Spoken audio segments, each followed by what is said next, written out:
Although people almost universally agree that these legends are the greatest basketball players to ever live, I still believe there are certain aspects of their game that is very underappreciated. Today, I want to place a spotlight on those underrated aspects, which for one, should have some value for basketball education, but I also think this information can help equip you better when debating your list of the greatest players of all time. So without further ado, let's get into it. First off, Kobe Bryant. To me, the most underrated aspect of Kobe's game was his playmaking ability. Everybody knows that the Mamba's natural tendency was to shoot a high volume of shots. For goodness sake, even Kobe identified himself as a gunner on numerous occasions. Because of this, many people tend to overlook the Mamba's ability to create opportunities for others, as he was a far better passer than he's usually given credit for. Of the players who played primarily at the shooting guard position, Kobe has the second most assists in NBA history, trailing only James Harden. So it's not like he never passed the ball like many of his critics like to claim. Obviously, Kobe's longevity certainly helped in that department, as he had a 20-year career in the NBA. On several rare instances in Kobe's career, he displayed what he was capable of when he focused primarily on getting his teammates involved. In the early months of the Lakers' 2012 to 2013 season, the Lakers were struggling to find their chemistry and win basketball games. As an attempt to shake up the formula, Kobe was moved to the point guard position for a small stretch of games against Utah, Oklahoma City, and New Orleans.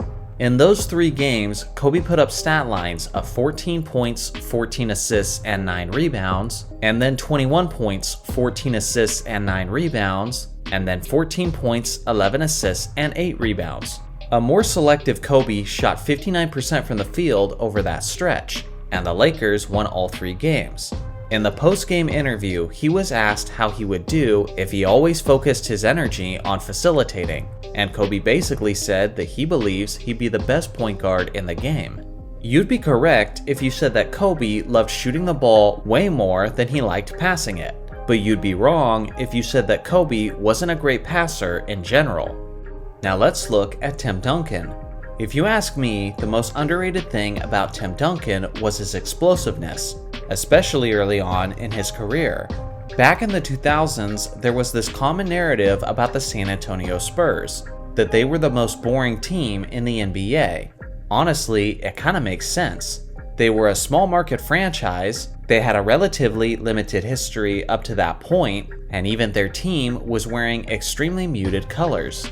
On top of all of that, their leading superstar was one of the most quiet and stoic personalities in the entire league, and his nickname was the Big Fundamental.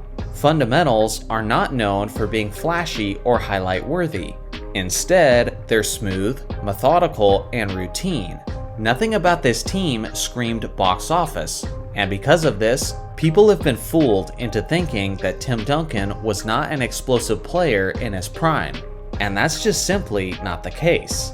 Duncan actually had a very quick first step, as he would frequently face up the defender out of the post position, and then beat him to the rim. Sure, he's always been a player who would punish you with his fundamentals, but when he occasionally had to elevate over the top and simply slam on top of you, he could do that too. His speed in general is often slept on, as he was often one of the first players back in transition. Similar to Dirk Nowitzki, this ability declined dramatically as he got older, but don't lose track of the fact that he was one of the more explosive bigs in his prime.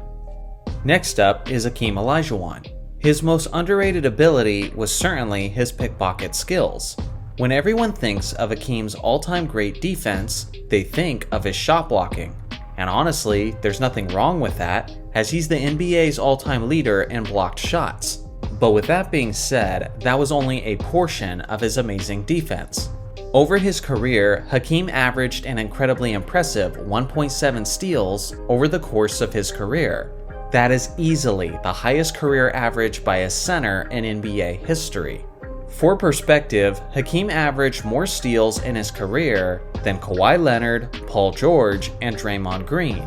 You could seriously eliminate Hakeem's 3 to 4 blocks per game, and he would still be considered as an elite defensive player. In 1989, he averaged a whopping 2.6 steals per game. That is a mind-blowing average for a center. Even the great Gary Payton, the man who was known as the Glove for his tremendously great smothering defense, only got that high once in his 17-year career. In fact, in the last 14 years of NBA history, no player has averaged as many steals as Hakeem did in 1989. The last player to average that many steals was Chris Paul in 2009. The man may be known as the Dream, but in every way imaginable, he was known to be a nightmare on defense. Next on my list is Shaquille O'Neal. For me, the most underappreciated aspect of Shaq's game was his stellar footwork. There was a couple different choices for me to choose from. Shaq's passing ability and vision is something that people rarely talk about, but I gotta give the slight edge to his footwork. A lot of people view Shaq as the big, dominating figure who mindlessly bullied players in the paint. Although Shaq certainly imposed his will on smaller defenders, he didn't do it without his fair share of skill. Referees are on the lookout for traveling violations, but it always felt like they kept an eye on Shaq even more critically. Opposing centers often had few ways to defend the Diesel. He was the most dominant force in modern basketball history thanks mostly to his brute strength and size. But you don't get as dominant as he was without skill and knowing how to execute. Next is Steph Curry. To me, the most underrated part of Steph Curry's game is his inside scoring and his ability to finish around the rim. Too many people act like Steph is nothing more than a glorified three-point shooter, and because of this, I've heard many peers say that he wouldn't survive in the 80s or 90s due to the punishing interior basketball. I strongly disagree. What people need to understand is that Steph is one of the best and most efficient inside scorers league-wide. Last season, within 3 feet from the basket, Steph made a remarkable 76% of his shots, and the only few guards who were ahead of him shot the ball significantly less. Even more powerful players like Giannis and LeBron, whose game highly emphasizes on getting to the rim, were only slightly more efficient than Steph Curry was inside of 3 feet. Curry was also more efficient in that zone than taller star players like Luka Doncic and Jason Tatum. His elite ball handling and perimeter shooting allows him to create space on the interior as well. So in a way, his greatest skill on the perimeter allows him to be a stronger threat on other areas of the court as well. Don't get it twisted, Steph is the greatest three-point shooter to ever live, but he's so much more than just that. Lastly, let's take a look at the logo Jerry West. The man known as Mr. Clutch was one of the greatest scorers of all time, in both the regular season and the postseason. But if you ask me, the most underrated part of his legacy was his defense as a whole. Somehow, West's dynamic two-way dominance is something that often goes below the radar. West wasn't just a quality defensive player, but he was one of the greatest defenders of all time. The man would suffocate opposing guards with his intense on-ball defense, and he was likely the best pickpocket of his era. Unfortunately, most people are not aware of this because blocks and steals were not tracked until his final season in the league.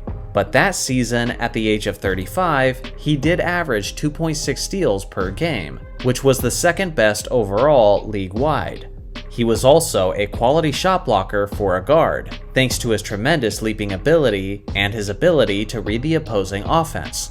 West officially made 5 all-defense teams in his career, which is already tremendously impressive for a perimeter player. But the thing is, that honor did not exist until West was over the age of 30. If he had all-defense team selections available to him in his 20s, then he likely would have more all-defense team selections than any other guard in NBA history. Throughout the decades, very few players have been able to average 30 points per game while shutting down the opposing team's best player. Jerry West was one of the few who could do that. So what do you guys think? What's an underrated aspect about your favorite player? Let me know your thoughts in the comments section below. Thanks for watching as always, make sure to like and subscribe for more basketball content, and I'll see you guys in the next video.